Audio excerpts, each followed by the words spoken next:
रामकृष्ण हरी विठ्ठल केशवा, रामकृष्ण हरी विठ्ठल केशवा।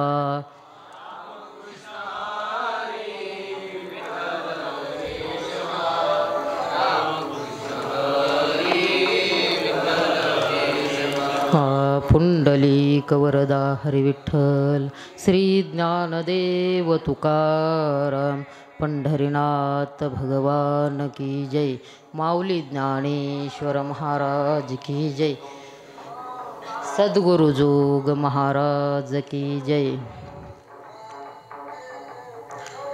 मन्मना भव मद्भक्तो मद्याजी माम नमस्कुरु, मामे वैश्यसि युक्त्वैव मात्मानं मत्परायणः। तू मन हे मीची करी माझ्या भजनी प्रेम धरे, सर्वत्र नमस्कारी मज एकाते। समचरण सरोजं सान्द्रनीलाम्बुदाभं, जगन्निहितपाणिं मण्डनं मण्डनानां, तरुणतुलसीमाला कंधरं कञ्जनेत्रं, सदयधवलहासं विठ्ठलं चिन्तयामि। नमामि सद्गुरुं शान्तं सच्चिदानन्दविग्रहं, पूर्णब्रह्मपरानन्दं मीशमालन्दिवल्लभं। सम्पाद्य ज्ञानं च विधाय भक्तिं, विलोकितो येन समाधिराजः। वैराग्ययुक्तं सुविचारवन्तं, नमामि जोगं शिरसा गुरुन्तं। तू मन हे मीची करी माझ्या भजनी प्रेम धरी, सर्वत्र नमस्कारी मज एकाते। अखिल कोटी ब्रह्मांड नायक षडगुण ऐश्वर्य संपन्न पंढरीश परमात्म्याच्या सेवेकरता घेतलेली ओवी. श्लोक. ज्ञानेश्वरीतील 9व्या अध्यायातील जो 34वा श्लोक आहे. मन्मना भवमद भक्तो मद्याजी माम नमस्कुरु, मामे वैशसी युक्त्वैव मात्मानं मत्परायणः, याच्यावरील पहिलीच ओवी आहे. आणि या ओवीतून भगवान परमात्मा अर्जुनाला सांगतात की तू माझ्या ठिकाणी काय कर, मन दे, ठेव. ज्ञानोबराय सांगत असताना, अर्थात भगवान अर्जुनाला सांगत असताना या श्लोकामध्ये 4 गोष्टी तुम्हाला दे म्हणतात.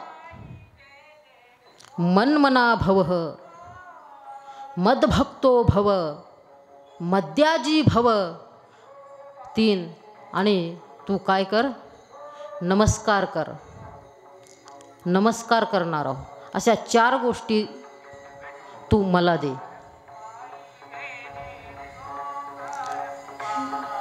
आपला हा चालत असलेला 40-39 वर्षापासून चालत असलेला हा जन्माष्टमीचा सप्ताह,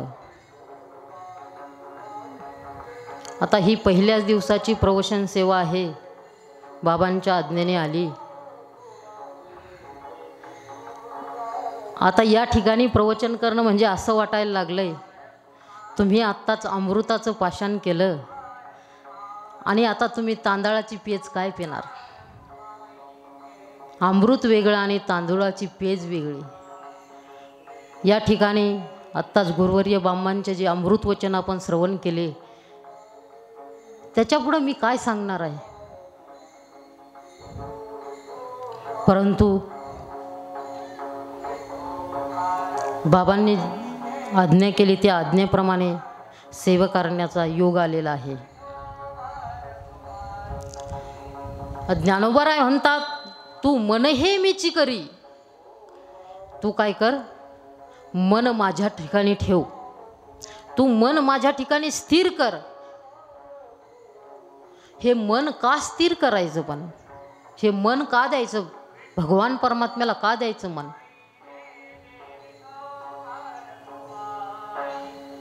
कारण हे मन जे आहे ना, हे बंधालाही कारण आहे आणि मोक्षालाही कारण आहे. मन एव मनुष्याणाम कारणं बंध मोक्षयोः. मन एव मनुष्याणाम कारणं बंध मोक्षयोः. बंधे विषयासक्ती, बंधे विषयासक्ती, निर्विषये मुक्तये स्मृता. कारण हे जे मन आहे ते मोक्षालाही कारण आहे आणि बंधालाही कारण आहे. उत्तरार्धात म्हणतात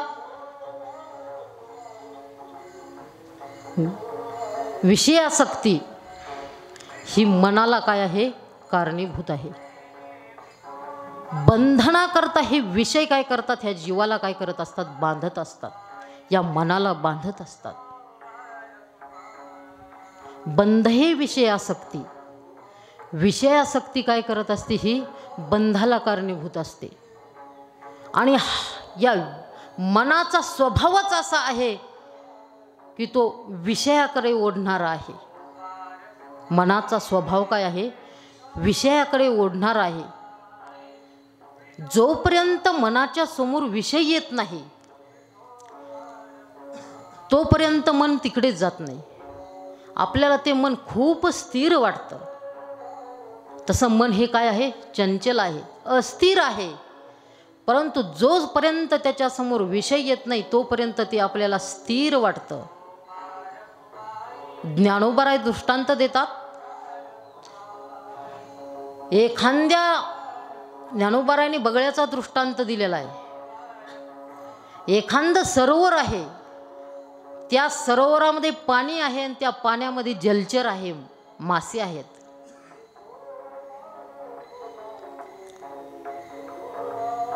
बगळा असा त्या दगडावर ध्यान करीत बसलेला असतो.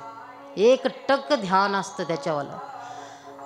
बगळा, बगळा सांगतो या, दुसरा अर्थ घेऊ नका. बगळा असा स्थिर चित्ताने असं वाटतंय काय ध्यान करावं, तर कशासारखं करावं, बगळ्यासारखं ध्यान करावं. परंतु कुठपर्यंत,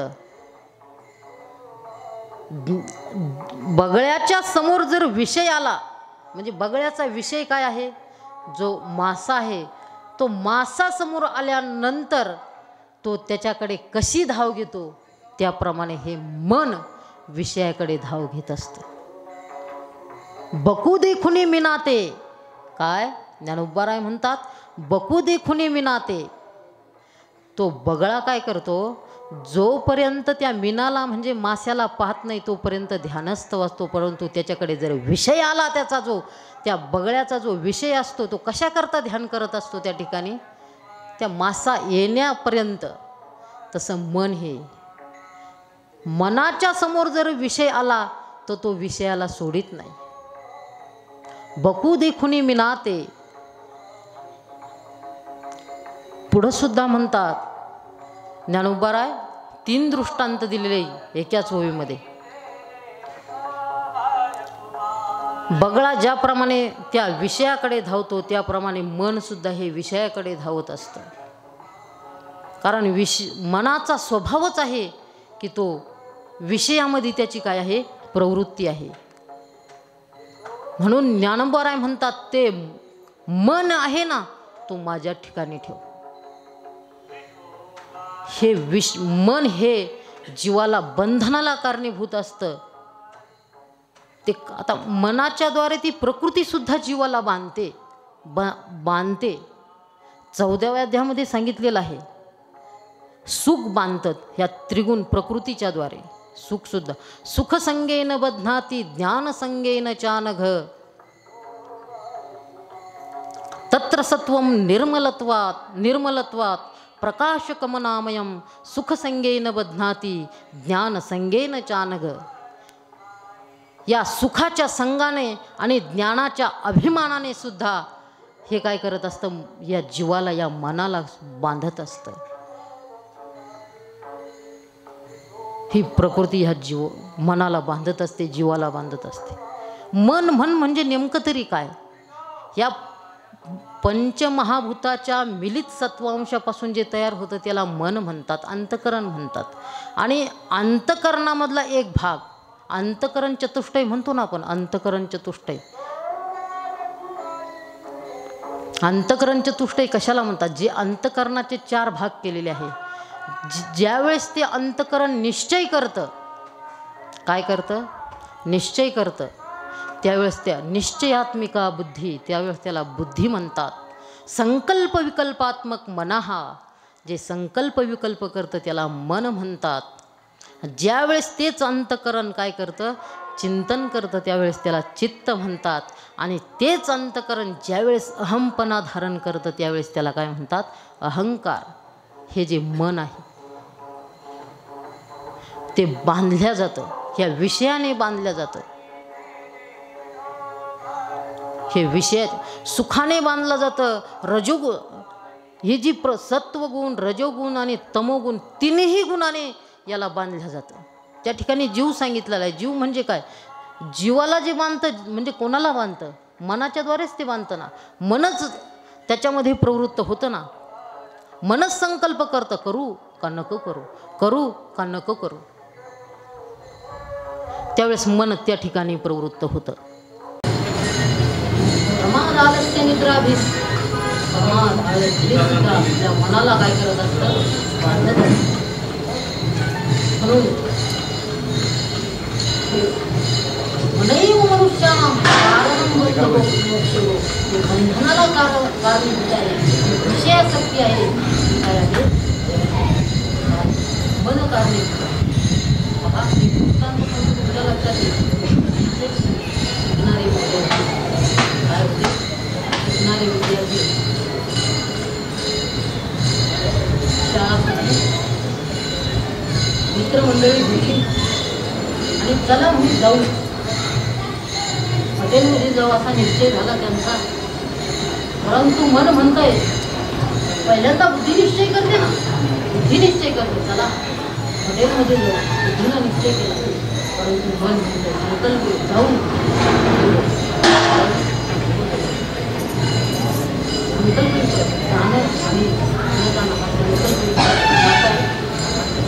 निश्चय कुणाचा आहे? निश्चय झाल्यानंतर मन संकल्प विकल्प करते, जाऊ का नको जाऊ, जाऊ का नको जाऊ. परंतु गेल्यानंतर काय होईल परिणामाचा मी विचार झाला. परिणामाचा थोडा विचार करते. परंतु ते म्हणते विचार केल्यानंतर काय कोणीतरी पाहिलंच पडतं. काय कोणीतरी पाहिलंच फक्त, ते पाहणंच आहे ना. इकडं तिकडं पाहिलं तर कोणीच दिसलं नाही. प्रवेश केला, टेबलावर बसले. ते बसण्याकरता सांगत मन कसं गुंतवतं विषयामध्ये, कसं जातं ते पहा. महात्म्याने सांगितलं. हॉटेलमध्ये गेलं त्यावेळेस विचार आला म्हणून ती विचार करू लागली. ती विचार करते, विचार केला, अरे आपलं कुल असं नाहीये, आपल्या बापाची इज्जत आहे, आपल्या बापाची काय आहे? इज्जत आहे. आपल्याला सगळे मानणारे आपल्या घरात असं नाही आहे. आता विचार केला. तोपर्यंत विचार करता करता सोबत ऑर्डर 4 पेग आले. आल्यानंतर ती विचार करते घेऊ का नको, परंतु मन आणि संकल्प विकल्प केला घेऊ का नको, घेऊ का नको. अहो घेतल्यानंतर काय होईल ते विचार करतो. मन विचार करतं घेऊ का नको, मन संकल्प विकल्प करतं काय घेऊ का नको घेऊ. हे विचार करते अरे घेतल्यावर काय, घेतल्यावर काय होईल. तोपर्यंत ते पेग पेल्यात ओतले होते. तोपर्यंत ते पेग पेल्यात ओतले होते. मनात संकल्प घेऊ का नको घेऊ, घेऊ का नको. बुद्धीच्या बरोबर ते इंद्रियही मुताबिक झालेले होते. कारण मन घेत नाही, इंद्रिय घेत असतात. आणि मग घ्यायचं का नाही घ्यायचं, हिनं एकच विचार केला घेतल्यानंतर काय होईल तर वास. हिनं विचार केला वासच येईल, वासच येईल, वासच येईल. काय केलं बुद्धीने विचार केला फक्त काय येईल, वास येईल. मनाने विचार केला फक्त वासच येईल ना, निश्चय करून टाकला फक्त काय येईल, वास येईल. बुद्धीने सांगितलं काय, वास येईल. आणि यांनी त्याचा निश्चय केला मनाने, वास येईल ना, फक्त वासच येईल. आणि अजून काय होईल, थोडं लेझिम खेळत जाऊ. मग मनाने सांगितलं अरे एवढी घ्यायची कशाला, काय डोलत डोलत जाईल एवढी घ्यायची कशाला. परंतु मग ठरलं, निश्चय केला थोडीशी घ्यायची. निश्चय केला ना, थोडी घ्यायची. घेतली थोडी. थोडी घेतल्यानंतर वास यायला लागला. डोलत तर जाणार नाही, परंतु काहीतरी चना फुटाणा खाऊ, पान खाऊ, वास जाईल. मन कसं आहे पहा, मन कसं विषयामध्ये गुंतवतं पहा. त्याने घेतली सुद्धा, बाहेर निघाला, भ्रष्ट झाला. मनाने काय केला, त्याचा घात केला. म्हणून मनोमार्गे गेला तो तेथेच मुकला. म्हणून म्हणतात काय, मन दी काय, मन मना भव, तू मन हे मीची करी. ते मन आहे ना, ते माझ्या ठिकाणी काय करतो, स्थिर कर. अहो मन भलती असावे धावे सैराट, त्याचे प्रमाण तुम्हाला माहीतच आहे. मन कुठेही जातं, कारण त्याचा स्वभाव आहे विषयासक्त होणं, त्याचा स्वभाव आहे. मन हे चंचल आहे. काय आहे, चंचल आहे. 6व्या अध्यायामध्ये अर्जुनाला सुद्धा प्रश्न पडला ना, चंचलम ही मन कृष्ण प्रमाथी बलवत दृढम तस्याहम निग्रम मन्ये वायुरीव सुदुष्करम. चंचलम ही मन कृष्ण, हे कृष्णा हे मन काय आहे, चंचल आहे. वायुरीव सुदुष्करम, अहो वाऱ्याची मूठ बांधता येईल का, वाऱ्याची मूठ धरता येईल का, वाऱ्याला मुठीमध्ये धरता येईल का, इतक्या प्रकारचं ते काय आहे, दुष्कर आहे, चंचल आहे. प्रश्न पडला, इतकं चंचल असणारं मन, त्याला प्रश्न पडला अर्जुनाला, तर तुम्हाला आम्हाला पडणार नाही काय, आपलं तर धावतच असतंय विषयाच्या मागे. त्यावेळेस भगवान परमात्मा म्हणतात, जरीही चंचल असलं ना, मला माहिती ते चंचल, यात संशय नाही, काय ते चंचलच आहे. त्याला वश करण्याकरता ते काय आहे, अवघडही आहे, खूपच अवघड आहे. मन कसं आहे माहिती का, मन विषयाकडे कसं धावतं माहिती का. त्याला कितीही जरी विषय आपण जर म्हटलं, त्याला एकदा विषय देऊन टाकू, विषय देऊन टाकू, खूप विषय देऊ त्याला, मग ते स्थिर होईल. परंतु नाही. गुरुवर्य बाबा नेहमी दृष्टांत सांगतात. एक राजा होता आणि त्या राजाने काय केलं, एक बकरी पाळलेली होती. काय, बकरी पाळलेली होती. आणि तो राजा म्हणे, या बकरीचं शेळीचं जो काय करेल, पोट भरून आणेल, काय जो बकरीचं पोट भरून आणेल त्याला काय देईल, मी 1 गाव बक्षीस देईल. काय करेल, 1 गाव बक्षीस देईल. परंतु जो बकरीचं पोट भरून आणणार नाही, मी त्या बकरीची परीक्षा घेईन या ठिकाणी आल्यानंतर. परंतु तिनं का जर त्या इथं आल्यानंतर त्या चाऱ्याला तोंड लावलं तर त्याचा शिरच्छेद करेल. राजा आहे. राजा बोले आणि दल हाले. आणि त्यावेळेस लोभी मनुष्य असतातच. काय बकरीचं पोट भरून म्हणजे काय, मग एक जण उठला त्यातला आणि त्या बकरीला घेतलं, वनात गेला. अनेक प्रकारचा झाड पाला, बोरी, जे जे आवडीचं, बोरीचा पाला असेल, टाकळीचा पाला असेल, दुधानी असेल, जे जे बकरीला आवडते असं खाण्याकरता दिलं. खूप चांगल्या चांगल्या सेलका माळ. परत घरी आल्यानंतर तिला हरभऱ्याची डाळ ठेवली, मूग ठेवली, मटकी ठेवली. आता काय तिचं पोट फुल टम भरलेली होती. आणि मग राजाने ती राजदरबारात ती बकरी गेली, शेळी नेली. आणि नेल्यानंतर राजाने फक्त एक हिरवी पेंडी पुढं केली, परंतु तिनं तिचे 2 शेंडे हाणलेच. बकरीचा स्वभाव आहे मनासारखा. 2 शेंडे हाणलेच, चला जाऊ दे याला कुठं शिरच्छेदाला. दुसरा आला त्याचाही असा प्रकार, तिसरा आला त्याचाही असा प्रकार. मन कसं आहे, इतकं चंचल आहे, परंतु त्या मनाला आवरत असताना त्याला काय करावं लागतं, विषयापासून आवरावं लागत असतं. त्याच्याकरता साधनंसुद्धा सांगितलेली आहे. त्याच ठिकाणी एक महात्मा आलेला होता. चला बा आपण बी पाहू. परंतु महात्म्याने बकरी घेतली, चांगल्या गवताच्या ठिकाणी नेली. चांगलं जिथं ज्या ठिकाणी गवत होतं ना त्या ठिकाणी नेली. बकरी तोंड आणि हातात एक दंडुकं घेतलं. बकरीने तोंड लावलं का ती काय करायची, तो महात्मा काय करायचा, त्या बकरीच्या तोंडावर हाणायचा. आणि विशेष म्हणजे त्या जे दंडुकं होतं ना त्याला 2 घुंगरं बसलेली होती, बारीक 2 घुंगरं. ते घुंगराचा आवाज हाणलं का लगेच काय व्हायचा, त्या घुंगराचा आवाज यायचा. पुढं बकरी गेली का तोंड लावलं का बकरीच्या तोंडावर हाणलाच फटका. नुसता दिवसभर तिला चाऱ्यात फिरवत होता. कोण, तो महात्मा त्या बकरीला. परंतु तोंड लावलं का हाणलाच ठोका. आणि मग काय, संध्याकाळ झाली, बकरी आली, राजदरबारात नेली. राजदरबारात नेल्या राजाने लगेच तिच्या पुढे लगेच हिरवा चारा ठेवला. राजाला वाटलं ही बकरी पाहिल्यानंतर तर हिचं तोंड सुजलंय, पोट खपाटाला गेलंय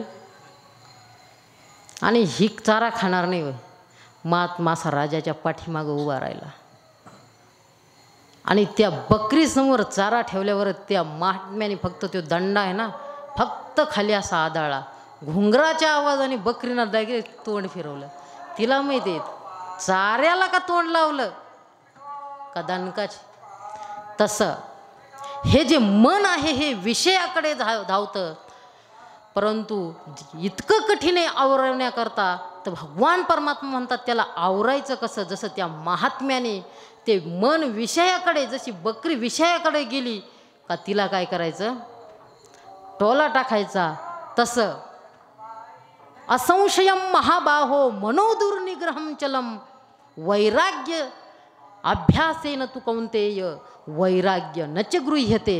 अरे अर्जुना, कौंतेय, हे कुंतीपुत्र अर्जुना, अरे कठीण आहे यात संशय नाही.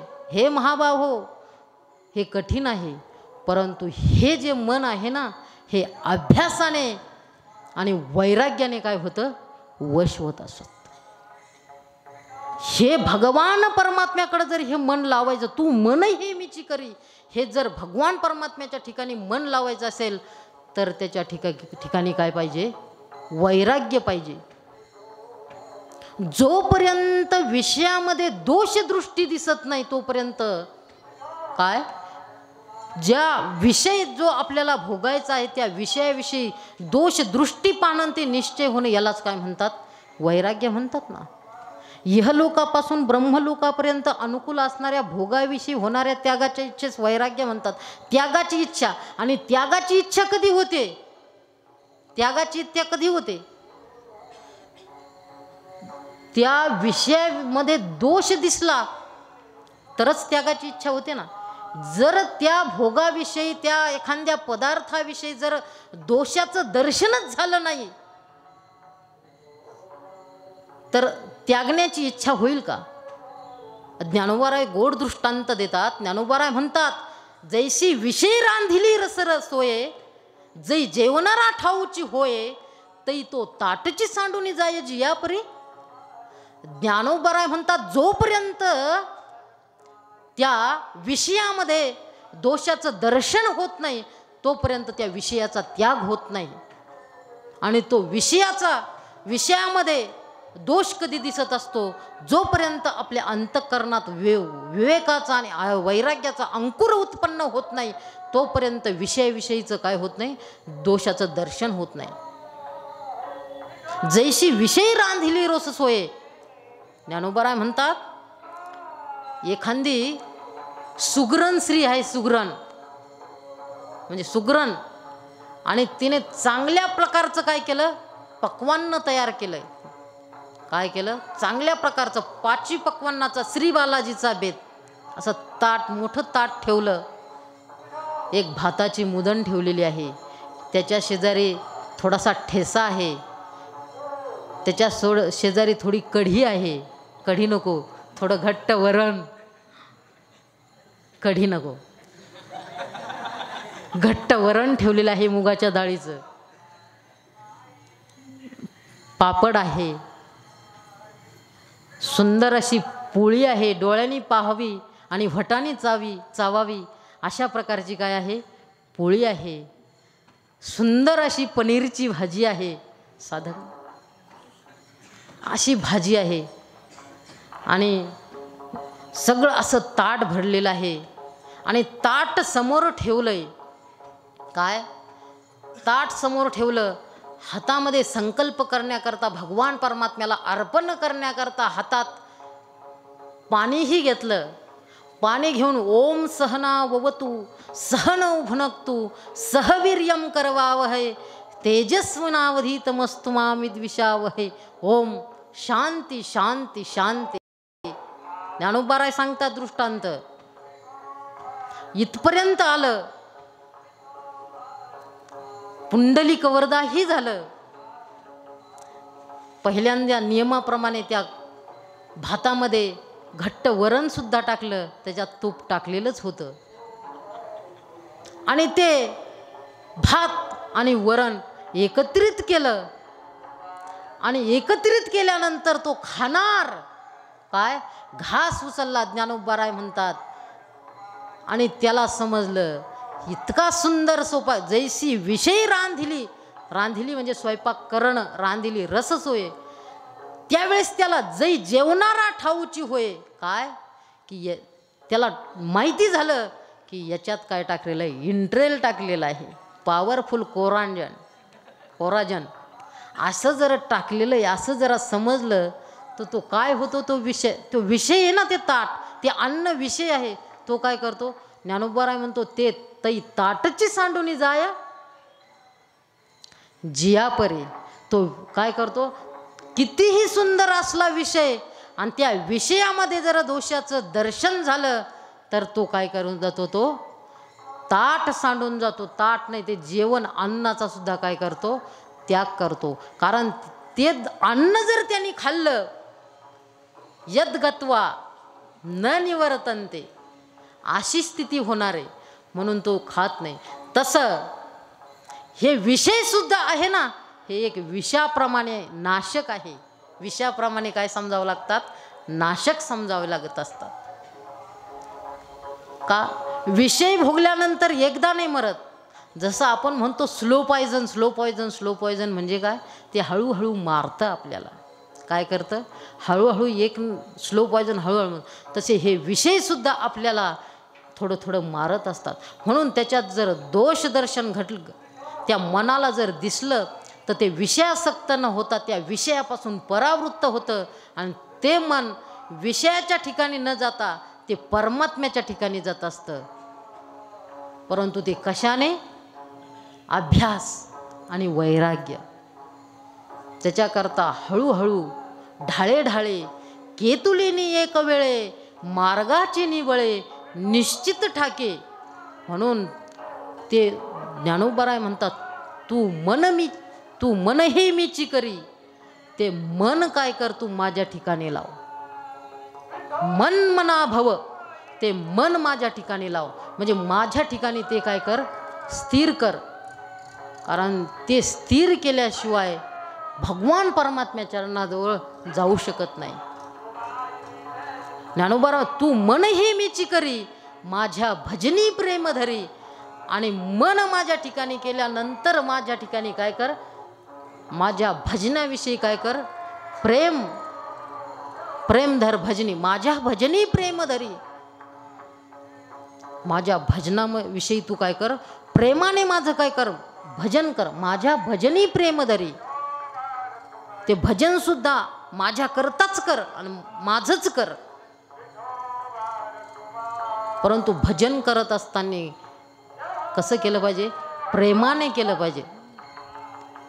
कसं, जसं चालू आहे ना, तसं भजन प्रेमाने शुद्ध अंतकरणाने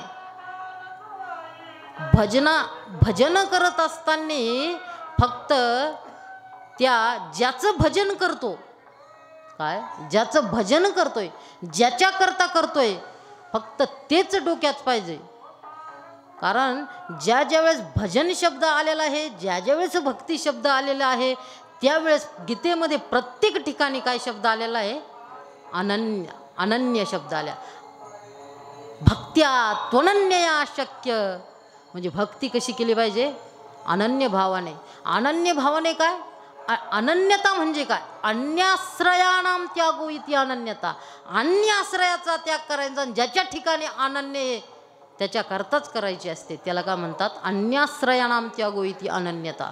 म्हणून मनमना भव मद भक्तो मद्याजी माम नमस्कुरो. मनमना भव मद भक्तो, माझा भजन करणारा तू हो. जशी भजन चालू पा, मीराबाईंनी सुद्धा याच प्रकारचं भजन केलं होतं. मीराबाईंनी भजन करत असताना कसं केलं होतं? ऐसी लागी लगन मीरा हो गई मगन, ये तो गली गली हरि गुण लागे लगी, महलों में पली बन के जोगन चली. ऐसी लागी लगन मीरा हो गई मगन. ऐसे लगन से भक्ती करना चाहिए. संपूर्ण काय दिलं पाहिजे? प्रेम ओतलं पाहिजे. त्याच्यामध्ये काय ओतलं पाहिजे? प्रेम ओतलं पाहिजे. जशी मीराबाईने भक्ती केली तशी भक्ती केली पाहिजे. जसं मीराबाईने सर्वस्व दिलं होतं कोणाला? त्या भगवान परमात्म्याला. तसं मनमना भव मद भक्तो मद्याजी माम. तसं ओवीमध्ये सांगत असताना तिनंच सांगितलेले आहे. काय सांगितलं? तू मन हे मीची करी, माझ्या भजनी प्रेमधरी, सर्वत्र नमस्कारी मज एकाते. मला एकालाच काय कर? नमस्कार. परंतु श्लोकामध्ये सांगत असताना 4 प्रकार सांगितलेले आहे. मनमना भव, मद्याजी भव, मदभक्त भव, मद्याजी भव आणि माम नमस्कुरो, असे 4 सांगितले. आता या मद्याजीचा अर्थ काय आहे? ज्या काही तू जीवनात क्रिया करत असताना भगवत विषयक, का त्याला हे शब्द लाव. भगवत विषयक ज्या काय क्रिया करत असतील त्या सुद्धा काय कर? मलाच देणाऱ्या कर. मद्याजी जी यजन याजन क्रिया भक्ती करत असन ती सुद्धा कर. काय कर? माझ्या करताच कर. आणि मद्याजी आणि माम नमस्कुरू, मलाच काय कर? नमस्कार कर.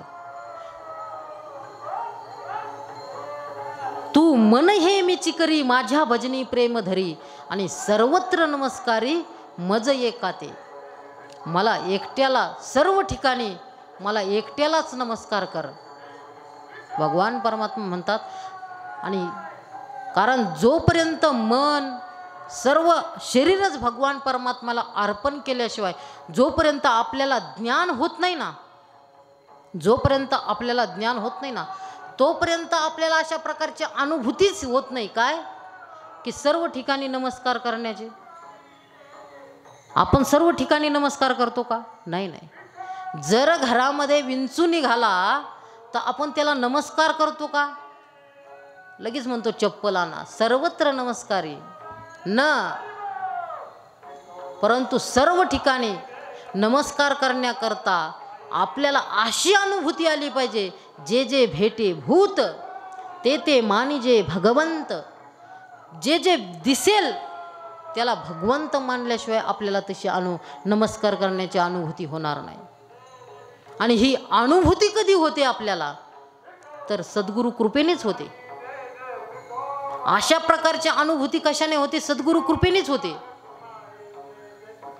अन्यथा नाही तर आपण तशा प्रकारची अनुभूती आपल्याला होत नाही.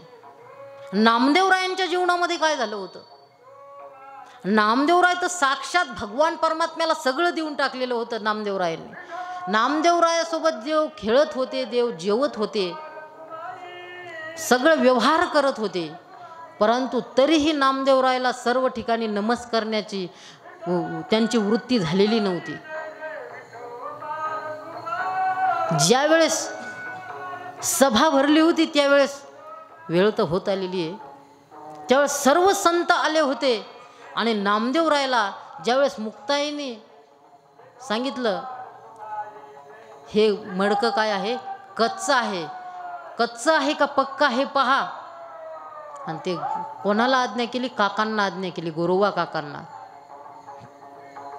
आणि गोरोबा काकाला आज्ञा केल्यानंतर गोरोबा काकांनी ते माठ थापण्याचं ठापटणं घेतलं आणि एका एकाला हाणायला सुरुवात केली. कोणीच काही नाही. नामदेवरायाजवळ आले आणि एक थापटणं टाकलं तर नामदेवराय ओरडले. त्यावेळेस मुक्ताई म्हणती हे कच्चचे काका, याला घाला आव्यात. थोडं शॉर्टकटमध्ये सांगतो, याला घाला आव्यात. त्यावेळेस नामदेवरायाला वाटलं आता काय आपलं खरं नाही. तिथून पळाले आणि परमात्म्याजवळ गेले आणि परमात्म्याला म्हटले काय देवा, तू मला कशाकरता पाठवलं होतं त्या ठिकाणी? मला काय मारायची इच्छा होती का तुला? नाही रे नामा, काय झालं? अरे नामा नाही ना. अरे तिथं सगळे संत मंडळी जमा झाली आणि त्यांनी मला कच्चं ठेवलं आणि ती एवढी एवढी बाबांच्या भाषेत सांगायचं तर, पण मुक्ताबाईने कच्चं ठरवलं. मुक्ताईने ती एवढी एवढी मला म्हणे कच्चं आहे. हा नामा, तू खराच कच्चा आहे. मी कच्चा आहे आणि ते पक्के. मी तुझ्या समोर आहे, दररोज तुझ्यात राहतो आणि मी कच्चा आणि ते पक्के. हा नामा खरंच कच्चा आहे. नामदेवरायला खरं पटाना. नामदेवरायला एक दोन अनुभूत्या दाखवून दिल्या चंद्रभागेच्या वाळवंटात. पुढला कथाभाग तुम्हाला माहीतच आहे. आणि मग ज्ञानोबा ते नामदेवरायांना कळलं खरंच आपण काय आहे, कच्चा आहे. आणि त्यावेळेस पांडुरंगाने सांगितलं तुला जर पक्क व्हायचं असेल तर कुठं जा, औंढ्या नागनाथला. आणि औंढ्या नागनाथला गेल्यानंतर ते खेचर स्वामी विसोबा खेचर ते महादेवाच्या पिंडीवर काय पाय ठेवून बसले होते. काय देवा, काय देवे, देवाने मला इथं पाठवलं याच्या दर्शनाला. अरे यांनी तर पिंडीवर पाय दिलेले. असं म्हटल्यानंतर त्यांनी ते ऐकलं. अरे माझे पिंडीवर पाय आहे का? खेचर स्वामींनी ऐकल्यानंतर हे पाय उचलून दुसरीकडे ठेव. हे पाय उचलून काय कर, दुसरीकडे ठेव. परंतु जिथून पाय उचलले ते पाय तिथून भगवान साक्षात निघायची, पिंड निघायची. अशी गोल फिरल्यानंतर तिथं सर्व पिंडीत झाल्या. त्यावेळेस नामदेवरायाला अनुभूती झाली की जो परमात्मा आहे तो काय आहे, एका ठिकाणी नाही. आणि त्यावेळेस विसोबा स्वामींनी उपदेश केला, विसोबा खेचरांनी उपदेश केला. कोणाला? नामदेवरायाला. आणि येताच नामदेवराय पंढरपूरला निघाले. आणि पंढरपूरला निघाल्यानंतर नामदेवरायांनी भाजी केली, म्हणजे डाळ शिजवली. आणि डाळ शिजवल्यानंतर रोट्या केल्या, परंतु रोट्याला तूप लावलं नव्हतं. तेवढ्याच एका कुत्र्याने काय केलं, त्या रोटी घेतली आणि ते पळालं. त्यावेळेस नामदेवराय त्याच्या मागं तुपाची वाटी घेऊन पळाले. का? की त्यावेळेस त्याला जे जे भेटे भूत हा भगवंतच आहे आणि त्या ठिकाणी नमस्कार केला. अशा प्रकारचे सर्वत्र नमस्कार. हे अर्जुना, तू काय कर, मनमना भव मद भक्तो मद्याजी माम नमस्कुरु मामे वैशसी युक्त्वैव. जर तू मला मतपरायण होऊन जर माझ्या ठिकाणी असलं, माम येष्यसी, तू मला काय होशील, प्राप्त होशील. म्हणून ज्ञानोबा तू मन हे मीची करी, माझ्या भजनी प्रेम धरी, सर्वत्र नमस्कारी मज एकाते. हे अर्जुना, आणि तू काय कर, माझ्या ठिकाणी मन लाव, माझीच भक्ती कर, सगळं क्रिया माझ्याच ठिकाणी अर्पण कर. मग त्या योगाने तू जरा मतपरायण झाला तर तू मला काय होशील, प्राप्त होशील. झालेली सेवा पांडुरंग परमात्म्याच्या चरणी, गुरुवर्य बाबांच्या चरणी, सर्व श्रोतृवर्गांच्या चरणी अर्पण करून याच ठिकाणी सेवेला पूर्ण येऊन. न्यूनते पुरते अधिकते सरते, करून घ्यावे तुमते विनवितू असे. पुंडलिक वरदा हरी विठ्ठल श्री ज्ञानदेव तुकाराम ईश्वर महाराज की जय. पंढरीनाथ भगवान जगद्गुरु तुकाराम महाराज की जय. सद्गुरु जोग महाराज की जय. विठ्ठल विठ्ठल विठ्ठल विठ्ठल.